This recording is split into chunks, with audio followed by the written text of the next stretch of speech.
1년 넘게 코로나가 우리의 삶을 무기력하게 만들고 있는 가운데 봄과 함께 찾아온 벚꽃이 그 어느 해보다 일찍 폈습니다. 올해 서울 벚꽃은 지난달 24일 관측 100년 사이 가장 일찍 피었고 일본의 벚꽃은 1200년 만에 가장 빨랐던 것으로 조사되었습니다. 그런데 이렇게 빨리 핀 벚꽃은 한국과 일본뿐만 아니라 미국에서도 활짝 폈는데 지금 미국 워싱턴에 만발한 벚꽃을 두고 일본이 당혹스러워하는 사실이 알려지고 있습니다. 최근 야후재팬에서는 미국 워싱턴에 있는 벚꽃이 일본산인데 이것을 두고 한국이 한국산이라고 엉터리 주장을 하고 있다는 기사가 떴습니다. 일본 네티즌들은 이에 동조하기도 했지만 원산지가 중요하냐는 등의 반응도 보였습니다. 실제로 한국의 한 언론은 지난달 29일 워싱턴에서 만기한 벚꽃의 기원이 제주도에서 유래되었다고 보도했습니다. 미국 워싱턴의 포토맥강 주변에는 4,000여 그루의 벚나무가 일제히 꽃망울을 터뜨려 연분홍빛 천지를 만들었는데 일본의 이 벚꽃이 1912년 일본이 우정의 선물로 보낸 3,000여 그루가 시초라고 했습니다. 일본은 국화인 벚꽃을 미국의 수도 워싱턴에 선물로 보내어 심어졌고 이것이 뿌리 내려 100년이 넘도록 벚꽃 축제가 열리며 매년 100만 명이 넘는 관광객이 몰린다고 했습니다. 지금도 매년 워싱턴에서 열리는 축제에 일본 문화행사가 열리는 등 일본을 홍보하는 거대한 문화상품이 되었습니다. 그런데 여기서 놀라운 반전 사실이 다시금 확인된 것입니다. 과거 동양 미술사학자 존 카터 코벨 박사는 일본 도쿄시장이 1910년 아라카와 강변의 벚나무를 워싱턴에 선물했지만 벌레가 먹어서 다 죽었다. 일본은 새 품종 벚나무를 다시 선물했는데 이때의 벚나무는 제주도에서 채집한 것으로 미국 풍토에서 강하게 살아남을 것으로 생각했다고 밝혔습니다. 실제로 1910년 1월 6일 시애틀 항구에 도착한 일본산 벚꽃 묘목은 검역 과정에서 병충해에 걸린 것이 확인돼 윌리엄 태프트 대통령의 명령으로 전량 소각되었습니다. 그런데 불과 14개월 후에 3,029그루가 다시 시애틀에 도착해 워싱턴으로 운송되었는데 나중에 미국 농무부에서 실시한 유전자 검사에서 이것이 제주 왕벚나무꽃과 동일한 염기서열을 갖고 있다는 것을 확인했다는 것입니다. 실제로 일제강점기 때 일본인들이 제주도의 왕벚나무를 가져다가 개량한 뒤 대량 증식의 3,000그루를 기증한 것으로 알려졌습니다. 즉 일본이 미국에 선물한 벚꽃은 일본산이 아닌 한국산 벚꽃이었던 것입니다. 또한 여기에는 중요한 사실들이 있습니다. 1941년 일본이 진주만을 기습 공격하자 미국에서는 이 벚꽃나무를 베어버리자는 움직임이 일어났습니다. 하지만 당시 미국에서 활동 중이던 한국 측 인사들이 앞장서 이 왕벚꽃나무는 한국이 원산지라고 주장하여 벌목을 막았다는 것입니다. 결국 우리의 힘으로 워싱턴에 있는 제주도산 왕벚꽃나무는 지금까지 남게 된 것입니다. 우리나라는 1945년 광복 이후 벚꽃이 일본을 상징하는 꽃이라 여겨 냉대했지만 1960년대 왕벚꽃나무의 원산지가 제주임이 밝혀지자 우리나라 자생종인 왕벚나무를 심기 시작했습니다. 또한 이제 왕벚꽃나무 세계화를 추진하고 있습니다. 오랫동안 왕벚꽃나무의 원조에 대해서 한국과 일본은 논쟁을 벌였는데 최근 조사에 따르면 서로 품종이 다른 것으로 드러났습니다. 하지만 제주 왕벚꽃나무는 일본 품종에 비해 미국에 가서도 자리를 잡은 만큼 생명력이 강한 것으로 평가받으며 앞으로 우리나라는 왕벚꽃 세계 전략을 세워 전 세계에 건강한 한국산 왕벚꽃나무를 공급하려 하고 있습니다. 일각에서는 그렇게 되면 오랫동안 전 세계에 벚꽃 외교를 펴왔던 일본이 제주도 왕벚꽃이 전 세계에 퍼지는 것을 당혹스러워할 수밖에 없을 것으로 보고 있습니다. 또한 우리 국민들이 잘 모르는 사실이 있는데 바로 쌀의 기원이 한국이라는 사실입니다. 쌀의 기원은 중국이라고 알려졌었지만 국제학회에서 2004년 쌀의 기원은 중국이 아닌 한국이라고 확인된 바 있습니다. 2004년 당시 세계에서 가장 많이 읽는 고고학 개론서에 쌀의 기원이 한국으로 명시되어 주목받았습니다. 고고학 개론서에는 한국에서 발견된 청주 소로리 벽시가 기존 중국 거보다 약 2000에서 4000년 정도 앞선다고 명시됐습니다. 이는 인류사에서 가장 오래된 벼가 한국의 것임을 인증해준 것입니다. 2004년 이전 출판본에는 BC 9000년경 중국 후난성 벽시를 그 기원으로 표기했지만 2004년 이후 BC 1만 3000년경 발견된 청주 소로리 벽시를 그 기원으로 표기했습니다. 충북 청원군 옥산면 소로리에서는 지표 조사 과정 중 구석기 유물들과 함께 이 고대 벽시들이 발견된 바 있습니다. 당시 고대벼 18톨과 유사벼 109톨 등 모두 127톨이 발굴되었고 유사벼가 고대벼의 6배에 달하고 있어 벼의 진화를 규명하는 중요한 자료로 평가받았습니다. 특히 고대 우리나라에는 야생벼가 없었기 때문에 이는 분명한 경작의 흔적이라고 보았습니다. 영국 BBC 뉴스에서도 한국의 벽시가 중국 호남성 추터 벽시보다 약 3,000명이 앞선다고 전 세계에 소개했으며 2004년 1월 프랑스 파리에서 열린 세계문화유산회의에서 관계자들은 세계문화유산으로서의 등재 가치가 충분하다는 의견을 제시하기도 했습니다. 이와 더불어 또 한 가지 한국의 원산지인 놀라운 식물이 있습니다. 바로 오랫동안 한반도에 부족했던 단백질과 지방을 책임져왔던 콩입니다. 최근 기후변화와 축산업에서 발생하는 환경 문제, 식량 안보, 윤리적 이유 등으로 동물성 제품을 소비하지 않는 비거니즘이 세계적으로 화두가 되면서 밭의 소고기라 불릴 정도로 단백질 함량이 높은 콩은 강력한 대안으로 떠오르고 있습니다. 콩은 중국, 일본, 이집트, 인도네시아, 브라질 등 많은 나라에서 주요한 식량이자 요리 재료로 사용되고 있습니다. 이렇게 전세계 중요한 식량으로 인정받는 콩은 한반도 만주 남부에서 처음 재배가 시작되었습니다. 옛 고구려 땅이었던 만주가 콩의 원산지임이 증명된 바 있었는데 식물학에서는 작물의 발생지를 야생종의 분포 유무, 변이종의 다양성을 통해 추정했습니다. 또한 한반도 곳곳에서도 타나콩 유적과 유물 등 가장 많은 콩의 변이종이 발견되었습니다. 중국 고대 서적인 관자에는 제나라 황공이 만주 지방에서 콩을 가져와 중국에 보급했다는 기록이 있고 북한의 한 고조선 유적지에서는 기원전 1300년경에 청동기 유물과 함께 콩, 팥, 기장이 출토되기도 했습니다. 이뿐만 아니라 1920년대 미국은 한반도에서 전세계 야생콩 종자의 절반이 넘는 3,379여 종의 야생콩을 채취하기도 했습니다. 지금으로부터 약 5,000년 전 고조선과 신석기 시대부터 콩의 밭농사가 지어졌습니다. 한반도는 5,000년 전부터 오늘날까지 목축이 크게 발달하지 못했음에도 콩 덕분에 단백질과 지방 결핍에 시달리지 않고 사람들이 정착해서 살 수 있었습니다. 한 누리꾼은 우리 민족이 유목민족이 되지 않고 한반도를 지킬 수 있는 힘이 바로 콩 덕분이라며 콩을 극찬하기도 했습니다. 서양 요리에서는 콩이 메인 메뉴로 등장하지 않지만 한반도에서는 콩을 기반으로 만든 장과 같은 발효식품이 음식의 기초가 되는 건 역시 한반도와 콩의 오래된 관계 때문이라고 말하고 있습니다. 네티즌들이 이렇게 현대 주요 식량이자 미래 식량이 될 콩의 원산지가 놀랍게도 한국이었다는 사실에 믿겨지지 않는다고 말했습니다. 또한 쌀과 콩뿐만 아니라 우리나라가 원산지인 나무가 있습니다. 매년 겨울 찾아오는 성탄절에 사용되는 크리스마스 트리의 원산지가 바로 한국이라는 사실입니다. 이 나무는 바로 구상나무입니다. 균형 잡힌 삼각형 모양의 지푸른 잎이 설경과 잘 어울리는 구상나무는 전 세계에서 가장 애용하는 크리스마스용 트리로 사용되고 있습니다. 이 나무는 한국산 특산종으로 한라산을 비롯해 지리산, 무등산, 덕유산 등의 높은 산에서 자라고 있습니다.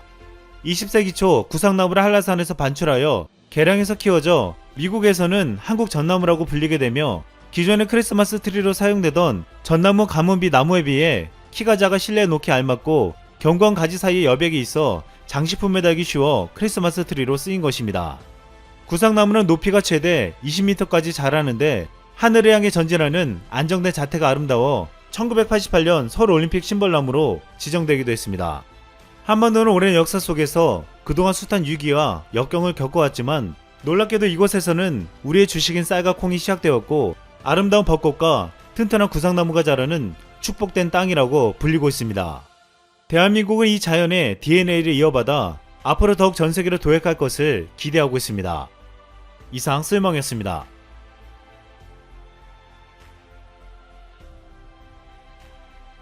됩니다. 최근 일본은 라인 사태로 시끄럽습니다. 한국과 중국의 개인정보 유출 우려가 있다는 불안 때문입니다. 한국이 C19 추적 앱으로 개인정보를 소홀히 하고 있다며 비난하던 일본은 개인정보를 완벽하게 보호하고 있다고 자랑합니다. 이제는 인공지능 개발도 일본인이 하고 모든 서버는 일본에 보관되어야 한다고 주장하고 있습니다. 그런데 현실은 개인정보를 질질 흘리고 다니고 있으며 거의 매일 개인정보 유출 사고가 터지고 있습니다. 이 영상을 끝까지 보시면 정말 놀고 앉아있는 일본 때문에 배꼽을 잡으실 것입니다. 최근 라인 사태를 보도하면서 한국의 개인정보 보호는 믿을 수 없다, 일본은 완벽하다 라고 강조합니다. 극우 언론 산케이 신문 계열 뉴스 사이트인 석간후지는 자극적인 제목을 사용합니다. 상상만 해도 끔찍하다. 중국에서 정보 유출이 되고 한국에서 서버를 관리하는 라인 공공 서비스는 당장 중지해야 한다. 정말 중국에서 개인정보가 유출이 되고 한국에서 서버를 관리하면서 끔찍한 일이 일어난 것처럼 쓴 글입니다. 일본 정부와 지자체, 자위대, 정치권들의 개인정보가 유출될 수도 있다. 최악의 상황을 가정하자고 외칩니다. 사실은 중국에서 라인의 인공지능 개발을 위한 4명의 개발자가 상하이에 있다. 서버의 기술과 비용은 한국의 본사에 있다는 당연한 사실이 불편한 것입니다. 왜 이 사실을 소비자에게 미리 공지하지 않았느냐는 시비에서 아예 소설을 쓰면서 서버는 모두 일본에 가지고 오고 해외 개발자들도 사용하면 안 된다는 억지를 주장하고 있습니다. 이에 홍콩의 사우스 차이나 모닝포스트는 일본은 개인정보 데이터가 구글이나 애플처럼 미국의 서버에 있는 것은 왜 걱정하지 않는가? 라인 사용자들은 한국에 저장하면 걱정하는 이유가 무엇인가? 라며 비판을 했습니다. 일본은 개인정보 유출을 우려하지만 사실은 한국과 중국을 못 믿겠다는 속내라고 지적한 것입니다. 미국에 있는 일본의 개인정보는 위협을 받지 않고 유출도 되지 않을 것이라고 믿고 있다는 것입니다. 이런 지적에 대해 일본의 기술 전문가는 완전하고 유일한 해결책은 일본의 개인정보는 일본에 있어야 하고 일본 법에 의해 관리받아야 한다고 답변했습니다. 네티즌들도 한국과 중국은 신뢰할 수 없다. 당장 한국에 있는 서버를 옮겨라. 한국은 개인정보가 유출되는 국가이다. 중국은 국가가 정보를 통제하고 있다. 안전한 일본이라야 한다. 간단하다. 도둑에게 귀중품을 맡길 수가 없다. 한국은 신뢰를 할 수가 없다. 일본처럼 개인정보에 철저한 국가가 아니다. 미국과 일본처럼 신뢰할 수 있는 나라에서 개인정보를 관리해야 한다. 등의 댓글을 달고 있습니다. 이렇게 개인정보 유출을 심각하게 우려하는 일본의 현실은 어떨까요? 1일자 요미우리 신문은 시마네현 마스에시에서 기업 지원 데이터 서비스에서 사업자의 대표에 관한 개인정보가 유출되었다고 보도했습니다. 보조금을 신청한 사업자의 대표가 조폭 조직과 소속원은 아니다 라고 확인해주는 문서 파일이 누구나 볼 수 있는 상태로 되어 있어서 많은 사람들이 다운로드 받았다는 것입니다. 마스에 씨는 앞으로 직원들의 실수에 의한 개인정보 유출이 발생하지 않도록 교육을 철저하게 시키겠다고 사과했습니다. 지난 31일 미에현은 의료 종사자들에게 보낸 우선 접종권이 실수로 다른 병원에 대량으로 발송되었다고 사과 기자회견을 했습니다. 담당자가 접종 대상자의 정보를 추가하고 수정하면서 데이터를 입력하다가 엑셀의 행을 어긋나게 하는 바람에 일어난 실수라고 밝혔습니다. 발송된 주소는 맞지만 성명 등 개인정보는 완전히 다른 사람들의 것들이 기재된 서류가 발송된 것입니다. 미에현은 엑셀 조작 실수로 개인정보가 유출된 것에 깊은 사과를 드린다고 고개를 숙였습니다. 지난 22일에는 도쿄도의 주택 정책에 필요한 아파트 주민의 성명 등 개인정보가 약 9만 건이 유출되었습니다. 도시 계획 관련 업무를 위탁받고 있던 컨설턴트 회사에서 가지고 있던 자료들이 사이버 공격으로 유출되었다고 합니다. 이 회사는 전국의 자치단체에서도 컨설팅 업무를 맡고 있기 때문에 많은 데이터에서도 피해가 확인되고 있습니다. 교토에 있는 예술대학은 미술학부에 입학 예정인 학생 135명의 이름과 출신 학교 등 개인정보가 외부로 유출되었다고 발표하고 사과했습니다. 입학 예정 학생들의 개인정보를 학과 교수들에게 보내면서 이메일 주소를 잘못 적었기 때문에 발생했습니다. 메일 주소를 잘못 입력한 것입니다. 실수를 확인하고 잘못 보낸 것이다. 개인정보를 삭제하고 통보를 해달라고 요구했는데 아직 아무런 답변이 없다고 밝혔습니다. 최근에도 후쿠오카현 등 많은 지자체에서 C19와 관련된 개인정보를 웹사이트에 게재하는 과정에서 개인정보를 유출한 사례가 많아서 사회 문제화 되기도 했습니다. C19에 감염된 사실과 주소와 성명을 공개하는 바람에 공개적인 이지메와 왕따를 조장해왔습니다. 특히 후쿠오카현은 구글 클라우드에 저장한 개인정보를 확인할 수 있는 접근 권한을 통보하면서 이메일 주소를 잘못 타이핑해서 엉뚱한 사람에게 아이디와 패스워드를 보냈습니다. 잘못 통보를 받은 그 사람은 많은 개인정보를 부지런히 다운받아서 유출시켰습니다. 또 29일에는 아파트 관리 업무를 맡고 있는 회사에서 직원이 아파트 주민들의 개인정보 5천여 건을 유출했다고 발표했습니다. 이 정보를 사들인 외부 회사에게는 취득한 개인정보를 삭제할 것을 요청했으며 경찰 수사를 의뢰했다고 밝혔습니다. 이 회사는 직원에 대한 교육을 강화하겠다며 사과를 했습니다. 지난 3월에도 소프트뱅크 대리점 직원이 고객 정보 6,347건을 유출했으며 유출된 금융정보로 이미 62건의 부정인출도 발생했다고 발표했습니다. 소프트뱅크는 이 직원은 경찰에 체포되어 조사를 받고 있으며 앞으로는 이런 일이 발생하지 않도록 직원 교육에 최선을 다하겠다고 밝혔습니다. 지난 31일에는 홋카이도의 27세 남성이 체포되었는데 재직하고 있는 회사 직원들의 개인정보를 불법 사채 고리업자에게 유출한 혐의입니다. 이 직원이 보내준 개인정보로 불법 사채업자는 특별한 혜택이 있는 대출의 기회를 놓치지 말아라 라며 특별 영업을 했다는 것입니다. 또 후생 노동성은 3월 하순부터 본격적으로 시행하기로 한 마이넘버 카드로 보험증을 대신하는 서비스를 10월로 미룬다고 발표했습니다. 시범적으로 실시했는데 의료기관과 약국 등에서 환자의 정보를 확인할 수 없는 오류가 계속 발생하고 있다는 것입니다. 결과적으로 마이넘버에 오류가 있거나 보험증의 정보가 등록되어 있지 않다는 것이 확인되었습니다.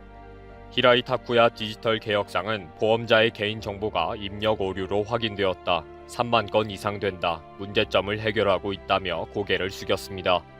아마 타이핑 실수이거나 엑셀을 다루다가 행과 열을 잘못 밀었던 것이 아닐까 싶습니다. 이렇게 일본의 개인정보 유출은 끝이 없습니다. 엑셀을 실수로 사용하거나 이메일 주소를 잘못 적는 것은 일상입니다. 보안 시스템은 아예 없어서 인터넷을 통해 쉽게 다운로드 받을 수 있기까지 합니다.